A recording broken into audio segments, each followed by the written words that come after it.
BP આવ્યું, કોકને diabetes આવ્યો, એની ટોટલ સંખ્યા કેટલી છે તમને નહીં ખબર. રેગ્યુલર કેટલા લઈ જાય છે કઈ ખબર છે? કેમ નહીં આવતા રેગ્યુલર ના લેતા?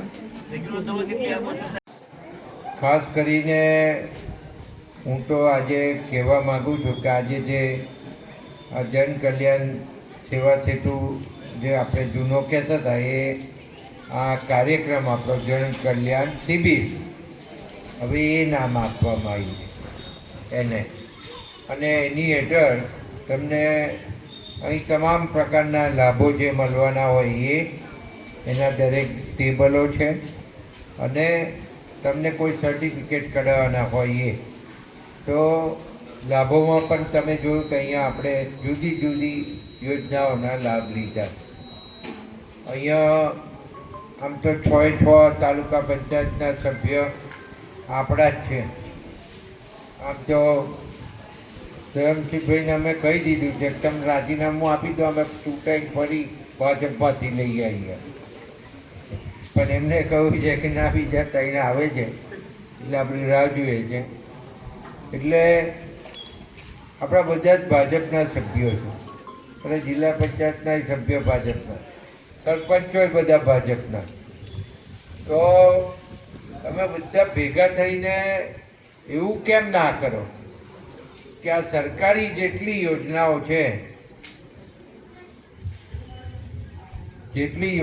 છે એના તમામ પ્રકારના લાભ, તમારું એક પણ ઘર બાકી ના રહે એવું હોવું. ખ્યાલ આવ્યો? આપણું અસલ કામ શું છે? તો જે સરકારની યોજનાઓ છે એના લાભ છેવાડાના માનવી સુધી મળે એના માટે યોજના. આમ યોજનાઓ જે બધી શરૂ કરીને એ મુખ્યમંત્રી તરીકે નરેન્દ્રભાઈ મોદી સાહેબ જ્યારે ગુજરાતમાં હતા ને ત્યારે આ બધી યોજનાઓની શરૂઆત થઈ, અને એમણે એવું વિચારેલું કે મારે છેવાડાનો માનવી એ કોઈ પણ જ્ઞાતિનો હોય એને કંઈક ને કંઈક લાભ આપવા છે. બક્ષી પંચ હોય, શિડ્યુલ કાસ્ટ હોય, શિડ્યુલ ટ્રાઇબ હોય, એને કંઈક ને કંઈક લાભ મળે એવું કરવું, અને એને બીજા સમાજોની સમકક્ષ કરવા. આજે તમે જુઓ, તમે 20 વર્ષ પહેલાં દરેક ગામડામાં જોવા જાઓ, 25 વર્ષ પહેલાં તો શું હતું, અને આજે એટલો મોટો બદલાવ છે. એ બદલાવ પણ આપણે નજરે જોઈ શકીએ છીએ, અને આપણને ખબર પડે છે કે ઘણો મોટો બદલાવ આવી ગયો છે. હું એવું કહું કે અહીં પાકા રસ્તા તો કોઈ નરી બાકી નથી ખેતરમાં જવાનું, આવું કંઈ નહીં હોય. આપણે બધું કરાવી દીધું.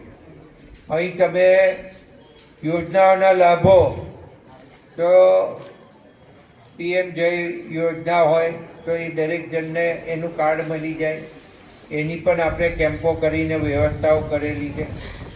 વિધવા પેન્શન યોજનાના પણ લાભો ગંગા સ્વરૂપ બહેનોને મળે એની પણ આપણે વ્યવસ્થાઓ કરેલી છે.